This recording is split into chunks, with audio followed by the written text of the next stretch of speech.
for some reason, he should be bringing me coffee, but he's not. So let's resolve that sometime soon. It's good to see you all here. We'll imagine the coffee and have some virtual caffeination as you stay here. We're talking today about, was it not there? Good. We're talking about David and the Philistines in Micah chapter 4. And of course, what does this have to do with each other? Because David and the Philistines we get, but Micah is a few hundred years after David. And so what's the connection here? And what we're going to do is we'll start with the Philistines. Actually, we'll start a little bit before the Philistines. And this all connects together. We'll go back in time to the late Bronze Age. And the late Bronze Age in history in that part of the world was around the mid-1500s BC up until 1200-ish, maybe 1100-ish BC, somewhere in there. And biblically, that's primarily the time of the Judges, as we talk about, and the late Bronze Age. And if you look at a map of that part of the world from the time of the Judges, the late Bronze Age, you'll see some names on there that may not be quite as familiar. You'll see, Egypt, we know that.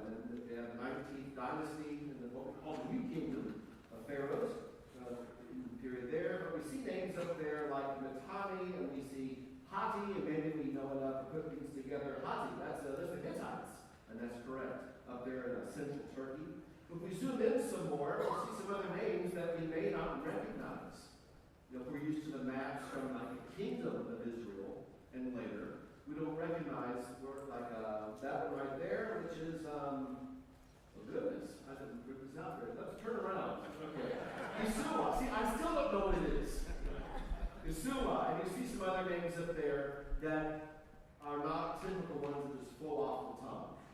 There's Ugarit, which is a city which historically is pretty important. Arsala in Turkey.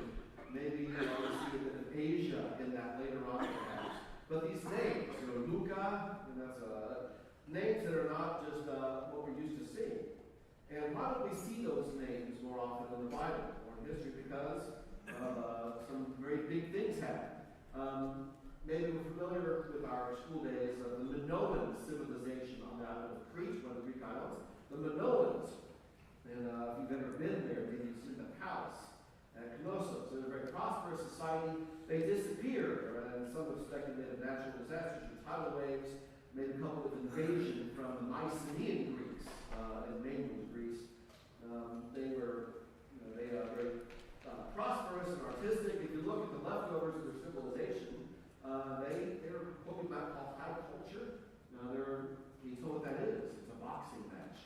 And we go and look at some of the art. If you're an art enthusiast or really think about art, look at that. Look at the beauty of that. That's from the late Bronze Age. And we see the grace and the elegance of that mythical creature. I guess maybe it's a griffin. And then we see a scene like this, which, if you look carefully, that's a bull, and you see two people on either end. And you see someone maybe flipping himself over the bull. It's like a popular game. Maybe instead of high school football, you had high school bull flipping. He runs at you, and you vault yourself over the bull, apparently. It was a thing. Maybe surprisingly not for very long.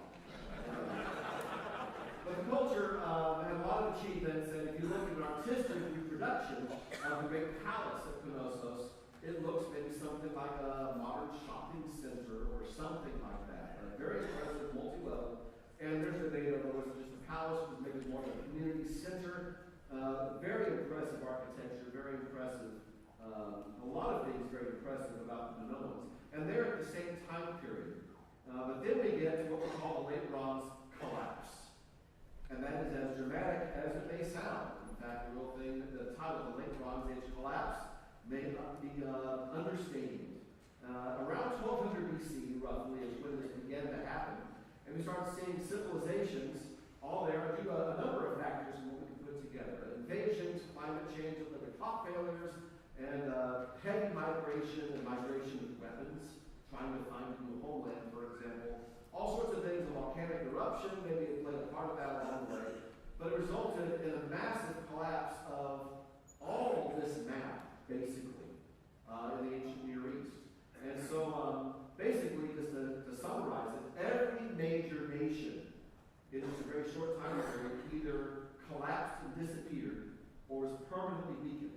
And maybe to give a modern idea, it would be perhaps like in modern language, in the United States, and China, and Brazil, and India, and the European Union, and Russia, and all these economic powers sort of all fell down together. And maybe some of the countries dissolved completely, and others maybe survived, but permanently weakened, fatally weakened in some ways. That happened. And everyone was economically intertwined back in those days, kind of like we are today. International trade agreements were all connected together. And maybe because they were connected together, everyone, they started falling, it pulled everyone down together. And it completely changed everything. And we've been able to put together some of the invasions and migrations that brought this about. And you see those arrows, that's just a summary of groups coming from somewhere and coming to replace you or to force themselves to live beside you. And of course, there are battles over on the defensive side, and a lot of those battles didn't go well for the defenders. The Hittites were seemingly at their height as a superpower. And then 3 years later, they're gone completely from invasions. And their cities burned, their survivors scattered. And that's why we had Uriah the Hittite a few hundred years later, not in Turkey, but down in Canaan, the son of Levant. And they were scattered. They kept their identities for a while, some of them, but they lost their homeland. And it happened everywhere. If you go to Egypt, there's a famous artifact called the Merimta Stela, made by the pharaoh of that name. And around this time period, leading up to it, he describes an invasion. And he describes political campaigns against his enemies. But we see names pop up of people who he was fighting, like the Ekwesh, and the Teresh, and the Luka, the Shardana, the Shekelesh. And it mentions some of these as countries of the sea. And maybe you've heard the term sea peoples who spent this period of time. That's where that idea comes from. A lot of migration by boat across the Mediterranean. They came like a wave. And this pharaoh defeated them and records that he, of course, like they always say, we smoked them, and cleaned their clocks, more or less. But they came back, a generation or so later with Ramses III. There he is, Rory, Ramses III. And there's another wave of invasions, and some of the names, when he's listing them, are similar. And it was disastrous. This is where things really begin to fall apart. And here's a quote from his records. Egypt survived, but he was the last powerful pharaoh. After this, they were all minor pharaohs by comparison. They never recovered from this. But here's a quote from Ramses III. The foreign countries made a conspiracy in their islands. All at once, the lands were removed.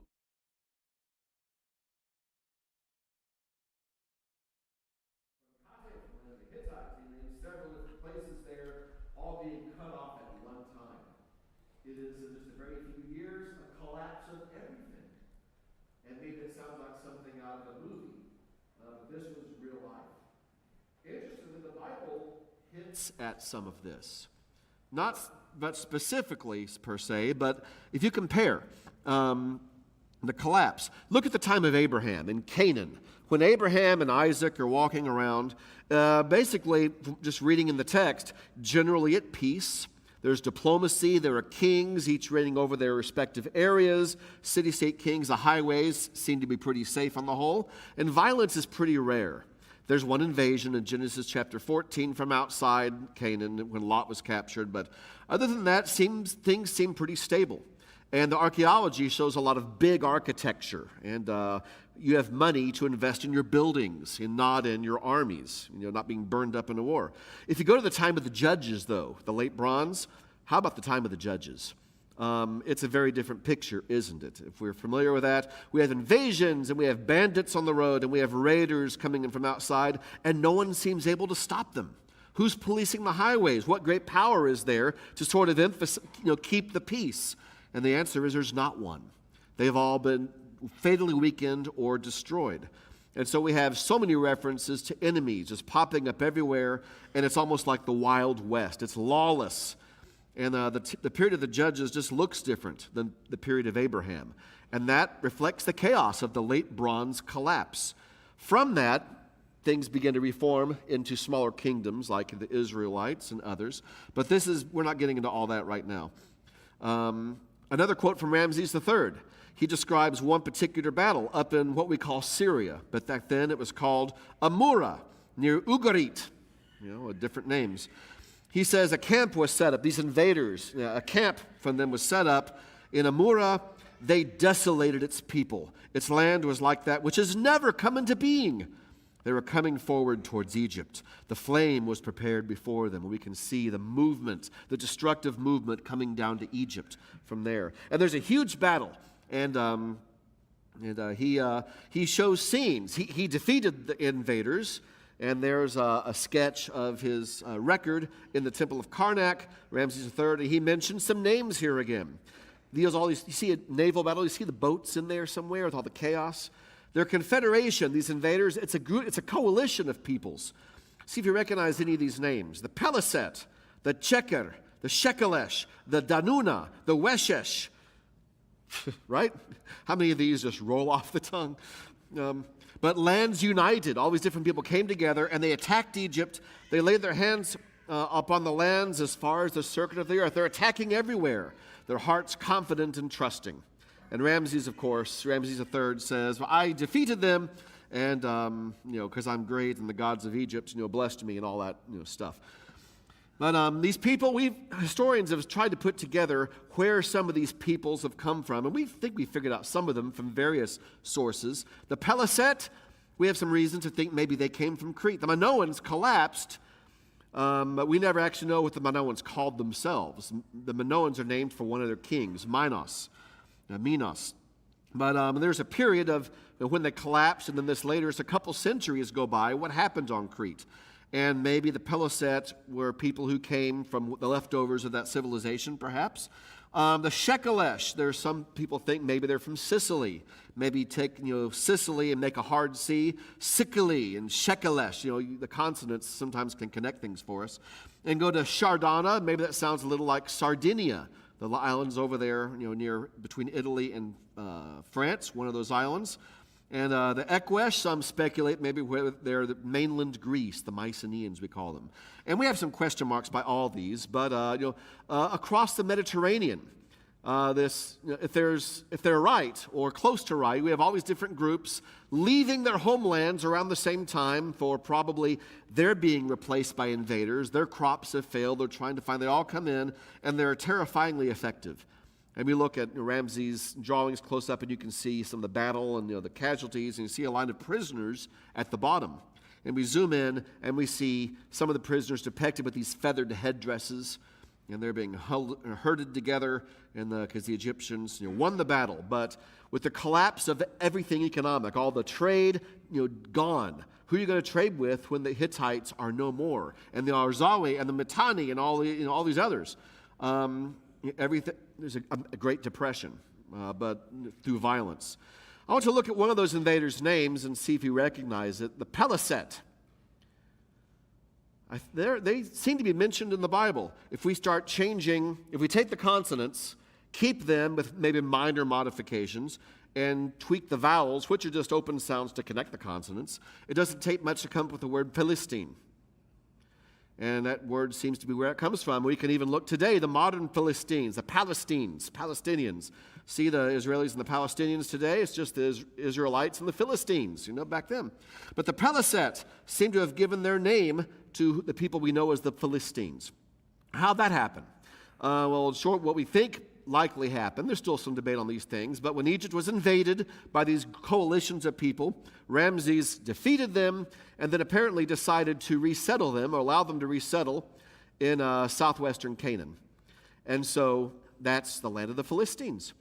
And the Peliset, maybe they were the dominant group, and maybe their name gets sucked in. You give it some time and filter it through Canaanite and filter it through the Hebrew, and you get Philistine. You just stick an N consonant on the Peliset, and you get the Philistines. And so the Philistines, they were not native Canaanites. They were immigrants. They came in by violent means from other places. And so we're talking about David and the Philistines. He's fighting the descendants of immigrants, people who immigrated violently, and maybe a mixed group of them. These Greek island immigrants, they come into Canaan, they're already Canaanites living there. And so what happens? We have some destruction. The Philistines, these invading peoples are allowed to come in, and they conquer themselves out some territory. And the surviving Canaanites, they stay, they're enslaved, and they come together and they kind of form a new people, maybe with roots, but new in other ways too. We think of the Samaritans in the Bible sometimes, the leftover Israelites with other peoples brought in. That's sort of what happened here at the Philistines. There seemed to be a mixture of several groups that eventually get a new identity together in just a few generations. And they settled in the southwestern area. There's a photo of the area today, southwestern Canaan. Doesn't look much different now than it would have a few thousand years ago. And archaeology seems to bear some of this out. The pottery, if we look at Greek pottery and we see the Philistine pottery, they're both artsy, but that's not enough to go on. But they do, people who specialize in these things find connections. There are some similarities. It looks like a lot of the Greek specifics, we see some of those things showing up in the Philistine pottery indicating connections. And the Bible itself seems to indicate something about this as well. The Bible has a few verses that talk about where the Philistines came from. For example, in Jeremiah 47, the word of the Lord came to Jeremiah the prophet concerning the Philistines, before Pharaoh struck down Gaza. And look at this quote. Thus says the Lord, behold, the waters are rising out of the north and shall become an overflowing torrent, for the Lord is destroying the Philistines, the remnant of the coastland of Caphtor. What's Caphtor? And most scholars think that is an ancient name for Crete in the late Bronze Age. The Bible seems to remember the Philistines coming from a place called Caphtor. And if they're right, it is Crete. Maybe they're the leftovers of the survivors of the Minoan civilization, at least in part. But it's not as simple as that. Amos also makes a reference to their origin.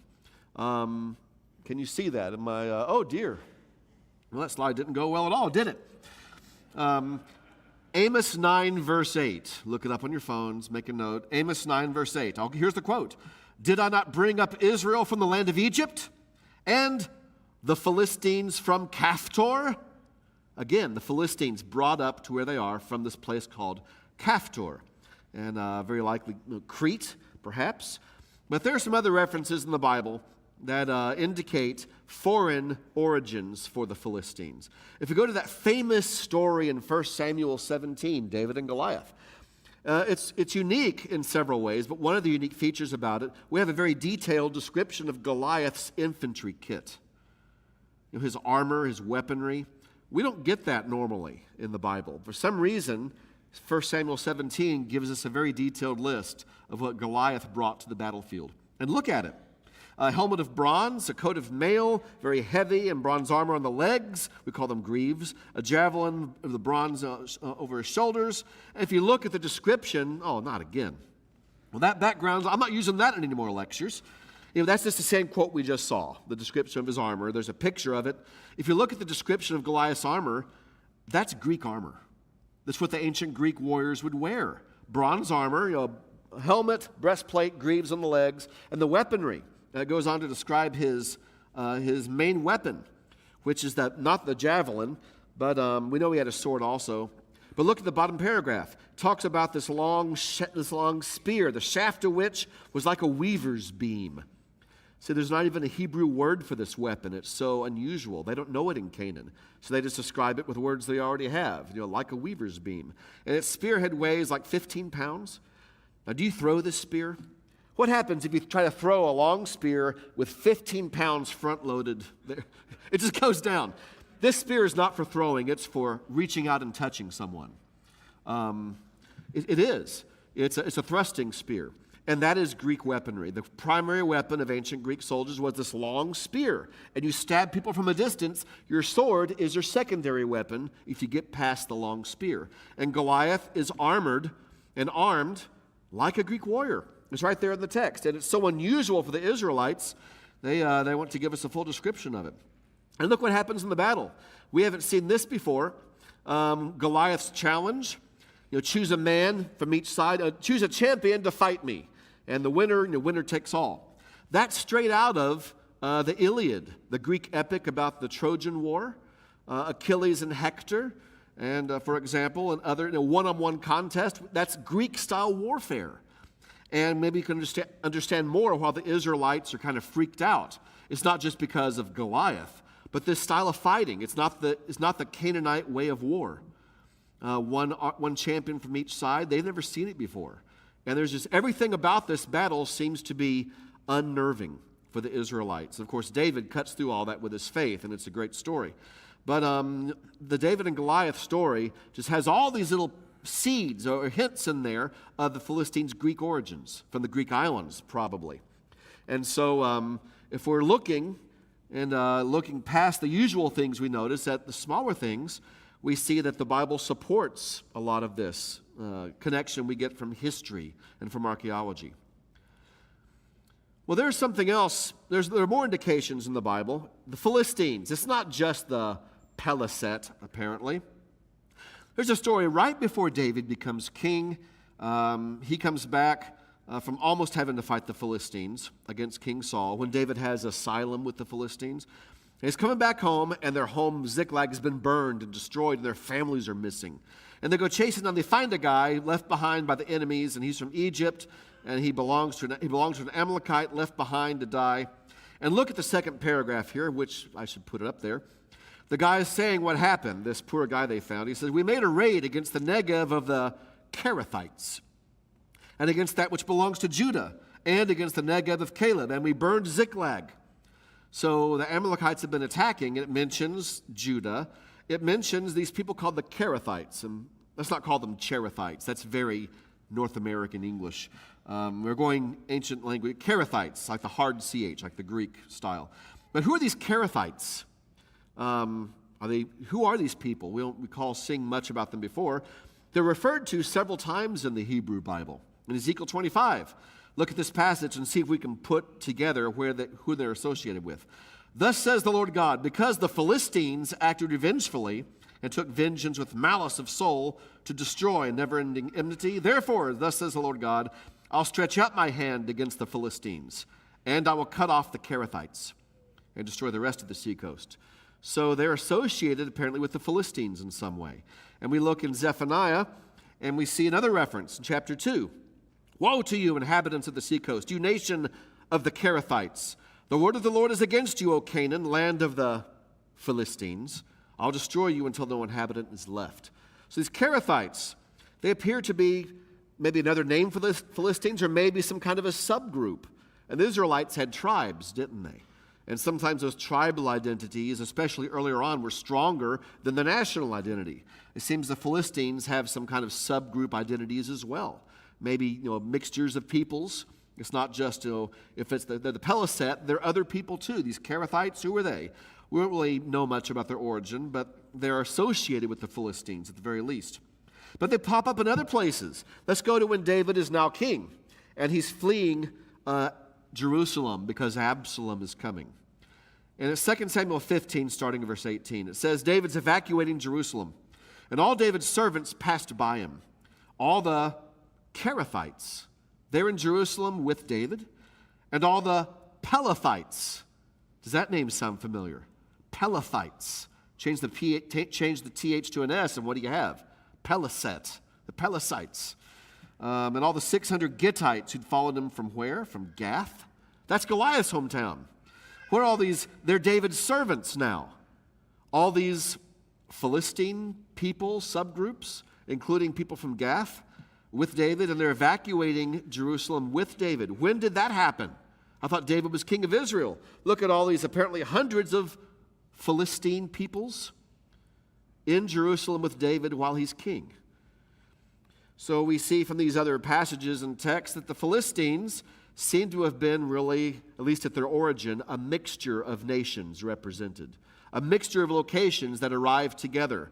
Various groups from maybe across the Mediterranean, and they come in and settle together and eventually get a new identity, but at least some of their subgroup identities are preserved.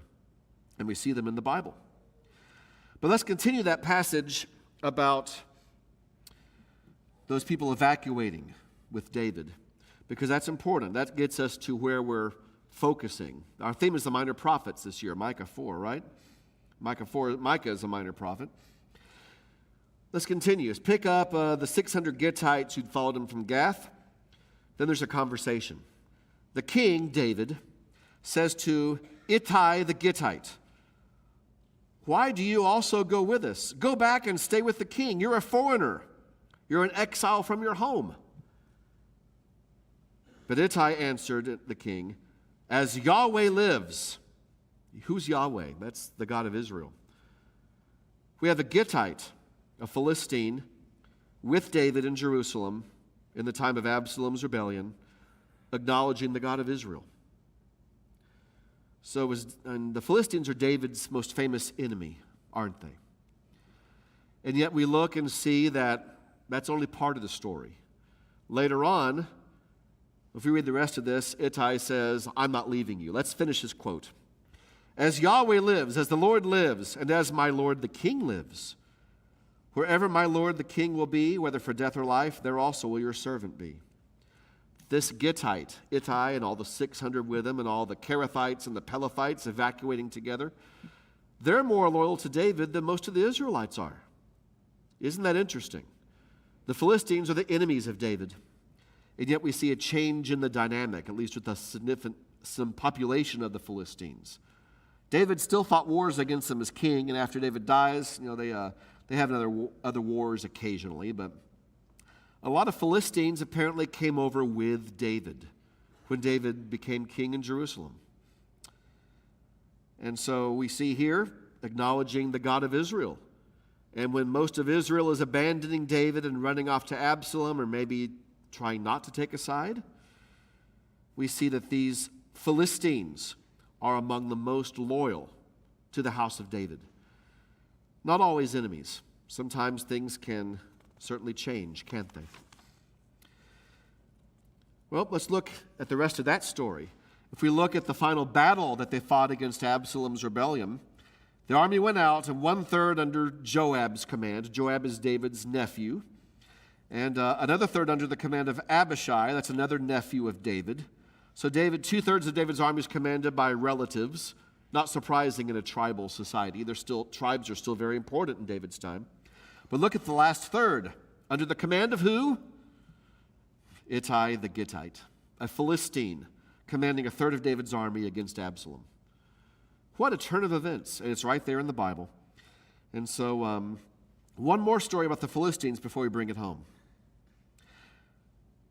We may recall the story in 2 Samuel 6.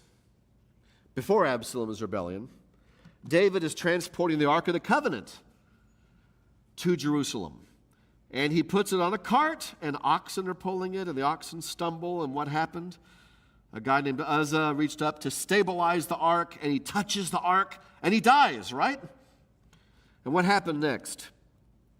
After Uzzah touches the ark and he dies, that stops everything for the time being. David took the ark aside to the house of Obed-Edom the Gittite. This is between a city called Kiriath Jearim, which is Judah, and the capital of Jerusalem. So you're solidly in the territory of Judah. Whose house does it go to? Obed-Edom the Gittite. Remind me again, what's a Gittite? I think we read about most famous one of all is Goliath the Gittite. It's someone from Gath. And we just read a little bit ago about those 600 Gittites who evacuated Jerusalem with David. Gittites who had followed him from Gath. So it goes to the house of a Philistine originally from Gath, who apparently now lives in Judah, not too far from Jerusalem. And the ark goes into his house, and the text makes a point to say here, during the 3 months the ark was there, the Lord blessed Obed-Edom and all his household. What happened the last time the ark was in the custody of Philistines? It didn't go very well, did it? Plagues, death, diseases. The Philistines finally decided to send it back. Well, let's let the Hebrews have their ark back. We're done with it. We lost our God, Dagon, and diseases everywhere, and we tried to make it go to Ekron. They're like, get that thing out of here. And so they sent it back to the Israelites. And the Bible seems to recall that we would recall that. And if we're noticing that it's now in the house of a Gittite again, someone from Gath, this time there's not disaster. What's the difference? The ark with the Philistines the first time, the wrath of God. The second time, the Lord blessed this Philistine from Gath, while the Ark of the Covenant, the most holy object in all of Israel, goes into the house of a Philistine. Why didn't David put it somewhere else? We're not told. Maybe it was the closest place. We can only guess. But in our guessing, we have to acknowledge that the Bible wants us to notice, apparently, the Lord blessed this Philistine when he had the ark of God. I think the obvious answer is this Philistine served and called on the God of Israel. How did that come to happen? No doubt it was a result of his time with David. Whether watching David's success and realizing the God of David must be very powerful, to maybe when David had asylum with the Philistines, who knows what conversations took place over time, what relationships might have been formed, and talking about religious beliefs and the idols of the Philistines and the God of Israel. And we have Philistines showing greater faith than a lot of the Israelites did. Kind of sounds familiar with Jesus, too. Jesus was impressed by a Roman centurion in Capernaum who understood authority, and Jesus commanded authority over disease better than most Israelites did, and Jesus was impressed. We see a similar phenomenon in the time of David, Jesus' ancestor. In a sense, if we're looking at it this way, some of the stories about Jesus seem to be recycling events during the time of the founder of the house of David, David himself, bringing foreigners to God. And they serve God. Maybe they're showing greater faith than God's own people sometimes. Let's go to Micah 4 now. Micah 4 opens with this prophecy. It shall come to pass in the latter days that the mountain of the house of the Lord shall be established as the highest of the mountains. It shall be lifted up above the hills, and peoples shall flow to it. Many nations shall come and say, Come, let us go up to the mountain of the Lord, to the house of the God of Jacob, that he may teach us his ways, that we may walk in his paths. Who is saying this? People from other nations. This is a prophecy about Gentiles coming to God. And we recognize it as a messianic prophecy, the latter days. The gospel of Jesus goes out, and we have all nations coming to the mountain of the Lord to seek the Lord in Jerusalem. And Micah is not the only prophet to talk about that, is he? Isaiah talks about it, but we're talking minor prophets, so I chose to use Micah for my title anyway. But do we also see that this has already happened? Micah lived centuries after David, and yet what are we seeing in David's time? David foreshadows Jesus in multiple ways. And both of them were born in Bethlehem, and both of them are from the line of Jesse, and both of them we can say are unexpected kings, not what people were looking for. Samuel wasn't looking for David when he showed up at Jesse's house to find the next king. He thought the first brother looked the part, and the Lord said no. And of all, the last one in the birth order, he becomes the king. Surprising at first. People came to accept it, and Jesus was not the kind of king that people in his time were looking for either, was he? From Nazareth? Both of them, before they became king, were persecuted by God's own people and rejected for a time before receiving their thrones. But we can also look beyond these obvious things, that it wasn't just Jesus and his gospel that brought the nations to God. We see David doing the very same thing in his time.